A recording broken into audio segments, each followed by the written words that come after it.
Alors il était nuit, et Jésus marchait seul, vêtu de blanc ainsi qu'un mort de son linceul. Les disciples dormaient au pied de la colline, parmi les oliviers qu'un vent sinistre incline. Jésus marche à grands pas en frissonnant, comme eux, triste jusqu'à la mort, l'œil sombre et ténébreux, le front baissé, croisant les deux bras sur sa robe, comme un voleur de nuit, cachant ce qu'il dérobe. Connaissant les rochers mieux qu'un sentier uni, il s'arrête en un lieu nommé Gethsémani. Il se courbe, à genoux, le front contre la terre, puis regarde le ciel en appelant mon Père, mais le ciel reste noir et Dieu ne répond pas. Il se lève étonné, marche encore à grands pas, froissant les oliviers qui tremblent, froides et lentes. Découle de sa tête une sueur sanglante, il recule, il descend, il crie avec effroi, « Ne pouviez-vous prier, veiller avec moi ?» Mais un sommeil de mort accable les apôtres. Pierre, à la voix du Maître, est sourd comme les autres. Le Fils de l'homme alors remonte lentement. Comme un pasteur d'Égypte, il cherche au firmament si l'ange ne lui passe au fond de quelque étoile, mais un nuage en deuil s'étend comme le voile d'une veuve et ses plis entourent le désert. Jésus, se rappelant ce qu'il avait souffert, depuis 33 ans devint homme, et la crainte serra son cœur mortel d'une invincible étreinte. Il eut froid. Vainement il appela 3 fois « Mon Père !» Le vent seul répondit à sa voix. Il tomba sur le sable, assis, et dans sa peine eut sur le monde et l'homme une pensée humaine. Et la terre trembla, sentant la pesanteur du Sauveur qui tombait aux pieds du Créateur. Jésus disait, « Ô Père, encore laisse-moi vivre, avant le dernier mot ne ferme pas mon livre, ne sens-tu pas le monde et tout le genre humain qui souffre avec ma chair et frémit dans ta main, c'est que la terre a peur de rester seule et veuve. Quand meurt celui qui dit une parole neuve et que tu n'as laissé dans son sein desséché, tomber qu'un mot du ciel par ma bouche épanché, mais ce mot est si pur, et sa douceur est telle qu'il a comme enivré la famille mortelle d'une goutte de vie et de divinité. Lorsqu'en ouvrant les bras, j'ai dit fraternité.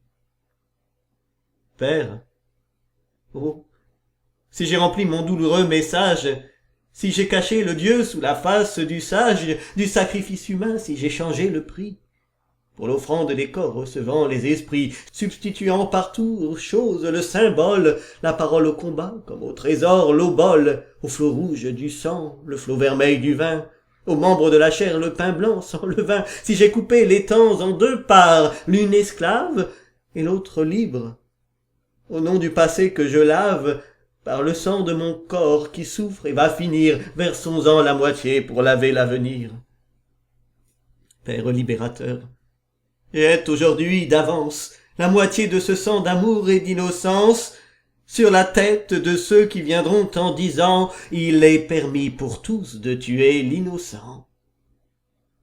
Nous savons qu'il naîtra dans le lointain des âges des dominateurs durs escortés de faux sages qui troubleront l'esprit de chaque nation en donnant un faux sens à ma rédemption.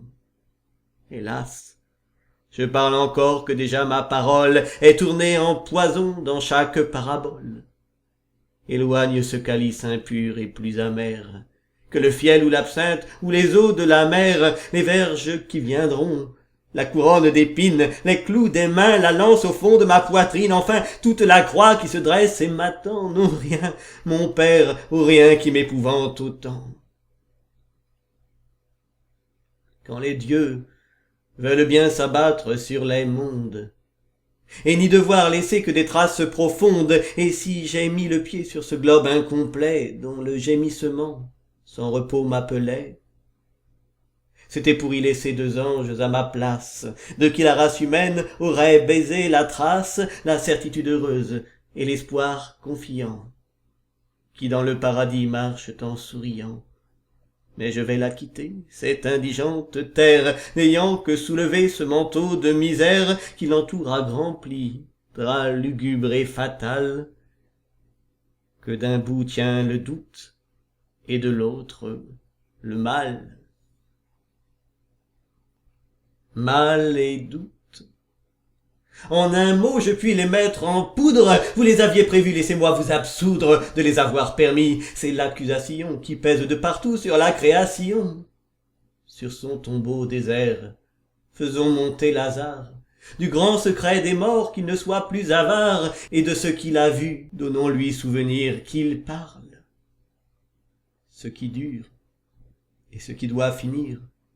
Ce qu'a mis le Seigneur au cœur de la nature, ce qu'elle prend et donne à toute créature, quels sont, avec le ciel, ses muets entretiens, son amour ineffable et ses chastes liens, comme tout s'y détruit et tout s'y renouvelle, pourquoi ce qui s'y cache et ce qui s'y révèle, si les astres des cieux, tour à tour éprouvés, sont comme celui-ci, coupables et sauvés, si la terre est pour eux, ou s'ils sont pour la terre, ce qu'a de vrai la fable, et de clair le mystère, d'ignorant le savoir et de faux la raison, pourquoi l'âme est liée en sa faible prison, et pourquoi nul sentier entre deux larges voies, entre l'ennui du calme et des paisibles joies, et la rage sans fin des vagues passions, entre la léthargie et les convulsions, et pourquoi pend la mort comme une sombre épée, attristant la nature à tout moment frappée.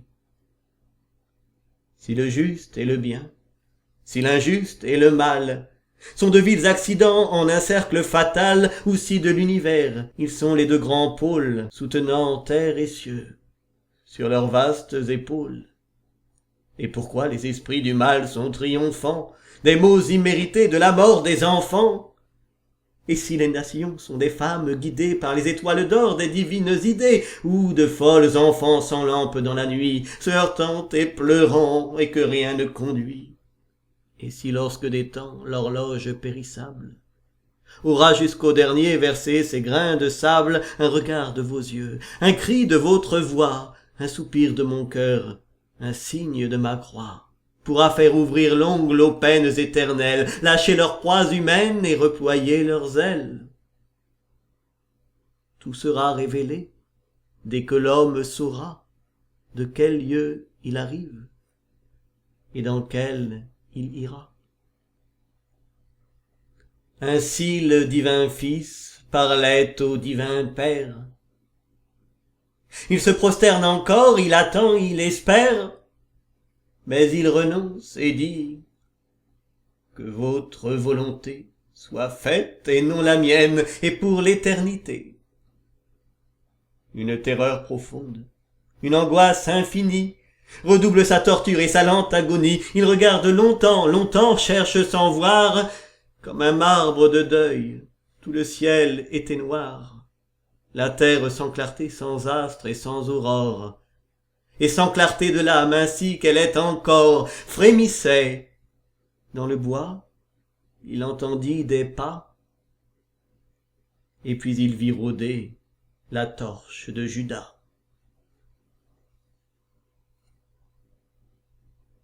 Le silence. S'il est vrai qu'au jardin sacré des Écritures, le Fils de l'homme est dit ce qu'on voit rapporter, muet, aveugle et sourd aux cris des créatures. Si le ciel nous laissa comme un monde avorté, le juste opposera le dédain à l'absence, et ne répondra plus que par un froid silence, au silence éternel de la divinité.